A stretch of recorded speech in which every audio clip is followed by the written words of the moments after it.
Hi guys, I'm Let's and welcome to Let's Land. I still don't have an intro, so let's!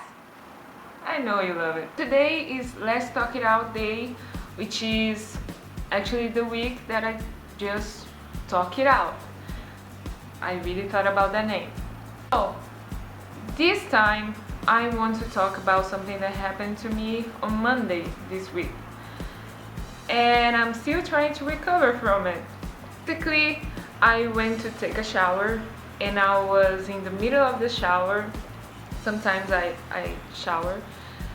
And in the middle of the shower just exploded. It was like a loud sound, and then this very bright thing, and then it was on fire, like the whoa, were on fire, and I just panicked. I started screaming like I never screamed all my life. Like I didn't even know my voice did that. It was that amazing. So I wasn't cool at all in the situation. I just panicked. After screaming, I tried to get out of the shower, but of course I slipped, and I fell right on the space of the door, you know, where they have the metal thing on the floor. I hurt both of my legs, like my thighs here. I was on the floor and the thing was still on fire, and I kept looking at it, afraid that it was gonna explode again, but I couldn't get up because my legs were hurting, so I was still trying to feel better to get up. It was horrible. So I got up and I didn't even know what to do. I didn't know. I would first try to dry myself out and, you know, put some clothes on, which would be awesome for asking for help. And or if I should just try to deal with the fire first, and how would I do that? I was panicking, basically. The thing is, I took a course one time. I learned how to put on fires, what extinguisher you should use for each kind of fire and all of that. But I was very nervous. But I thought of that, so I left my house. I had put on clothes, just saying, and outside the apartment there was like 2 extinguishers. I knew which one I should use, which is not the one with the water. You can use that on wires, that I know at least. And I took the right one, and I don't know, it looked old. I never seen anyone change the extinguisher. I thought that maybe it wasn't working anymore, maybe it was too old, maybe it was empty, I don't know.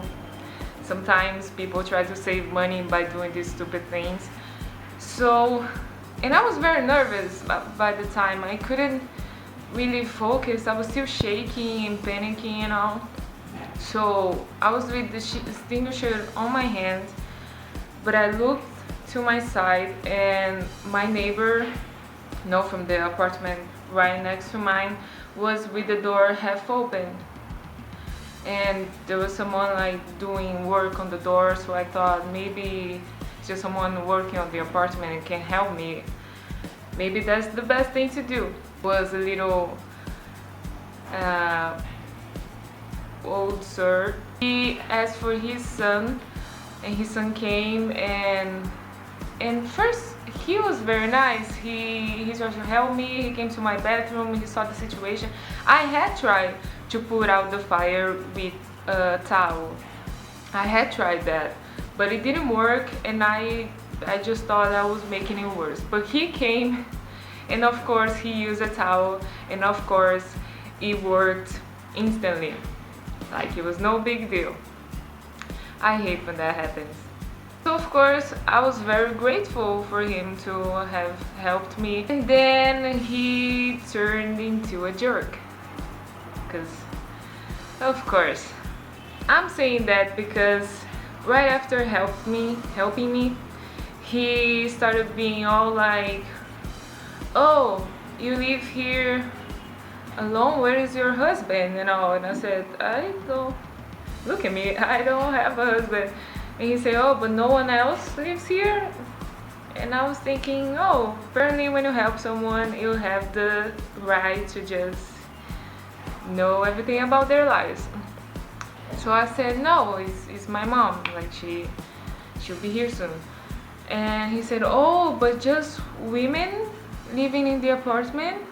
I just thought, oh, so this is gonna take a turn, right? He started saying things to me like, oh, you should ask a man to help you with that. Oh, you're gonna need an electricist to deal with the shower.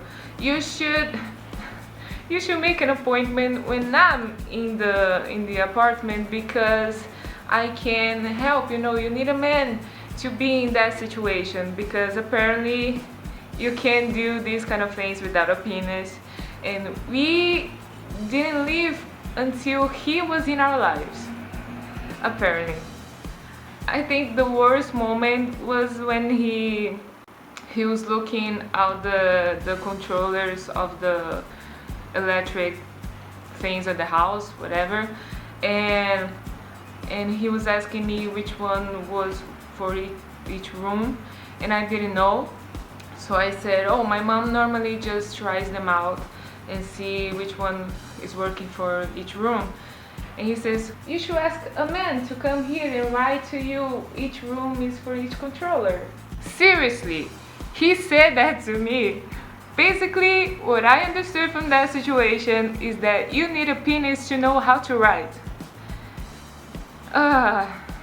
What made me angrier about the situation is that I didn't answer. Like in these situations when someone is saying something so wrong to me, my mind just go off and it's like I can't really believe the person saying that to me. Maybe I'm hearing it wrong, maybe he didn't mean that. And in that situation I was also still panicking, so I couldn't really process what he was saying. I was just like trying to understand what just happened, and now I'm pissed off by it because I didn't answer it. I didn't just defend myself in the situation or put him in the right place. And the thing is, anything that I would say in that situation, I would be the one to come off as the ungrateful bastard. And that is ridiculous. You know, I was very grateful for everything he did. I kept thanking him and saying how nervous I was and all, which basically made him think that I was just a weak little girl that really needed his penis to save me. And all the time I just kept thinking, I had the extinguisher in my hands. I had it. I could handle the situation. And I just thought, well, maybe asking for help would be a good thing right now. I was wrong. Not that I was wrong for asking for help. I just happened to ask for it with the most misogynist guy there was in the building. I'm not saying all men are like that.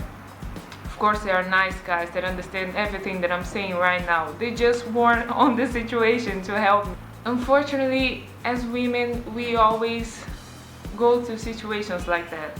Like anyone in the same situation as me, guy or girl, would panic, would be afraid at the moment and would be scared, would be nervous about it, would be trying to figure out what to do and kind of not really be so rational, because it's difficult for you to be so prepared when an accident happens. And I still was doing the right thing. I just thought in the middle of the way that maybe asking for help wasn't such a bad idea. And it could be a woman helping me. You know, it wasn't his penis that thought about putting out the fire. It was just that he was there. It could be any other person that was willing to help me. But he thought that he was like the superhero that would come and save the little girl that lived with her mom, that apparently is not capable of dealing with anything. And that is kind of offensive because my mom raised me all by herself, basically. She's stronger than all men that were in my life. So to hear from a guy that the fact that I only live with her, oh, I'm not safe, but there's no guy on the apartment. Suddenly we depend on him to continue living, actually, because we have done it wrong. That was very, like, that made me angrier than anything that happened in the situation.